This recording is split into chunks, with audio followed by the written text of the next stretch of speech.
भागवत की कथा का अधिकारी कौन है? जिसके मन में ईर्ष्या नहीं है, जो किसी का बुरा नहीं सोचता, सबका भला सोचे, ऐसे लोग ही भागवत की कथा के अधिकारी। तो किसी ने कहा भागवत है क्या? बोले निगम कल्पतरोर गलितम फलम सुखमुखादामृत द्रव्य संयुतम पिबत भागवतम रसमालयम मुहुरहो रसिका भुवि भावुका। भागवत जी क्या है? बोले भागवत एक फल है।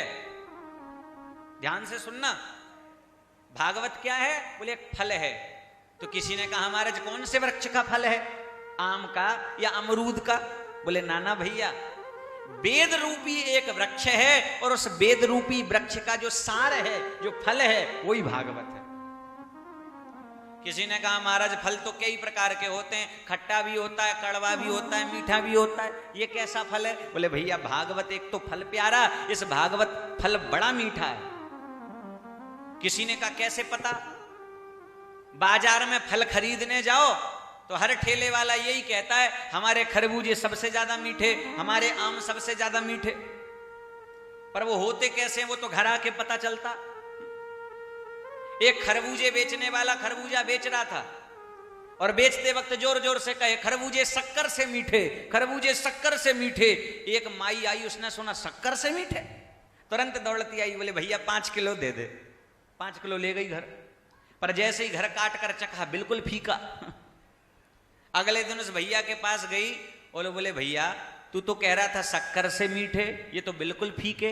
बोले मैया मैंने पहले ही कहा था शक्कर से मीठे, शक्कर लगा के खाओ तब मीठे, वैसे तो फीके। तो ये तो बेचने वाले की चतुराई होती है। तो महाराज कैसे मीठे हैं ये भागवत रूपी फल? बोले देखो भैया, बुजुर्ग लोग ऐसा कहते हैं कि तोता जिस फल में चोंच मार दे ना, वो फल मीठा होता। या यूं मान लीजिए कि तोता उसी फल में चोंच मारता है, वो फल पहले से ही मीठा होता, वह फल पहले से ही मीठा होता। तो एक तो भागवत रूपी फल बहुत मीठा, एक तो भागवत रूपी फल मीठा, और उस फल में भी एक तोते ने चोंच मारी। और वो तोता कौन है? कोई साधारण नहीं। श्री सुखमुखादामृत द्रव्य संयुतम, श्री सुखदेव जैसे सारसी तोते ने इस फल में चोंच मारी है, इसलिए बड़ा मीठा है भैया। तो किस किस को बुला रहे हो इस रस को पीने के लिए? बोले रसिका भुवि भावुका। 2 लोगों के नाम लिए, रसिक और भावुक। किसी ने कहा महाराज थोड़ी देर तो पहले कह रहे थे कि कथा गंगा है और अब रसिकों को और भावुकों को, ऐसा क्यों? उसका एक कारण है, पानी पर सबका अधिकार है, पर पानी का महत्व प्यासा समझता।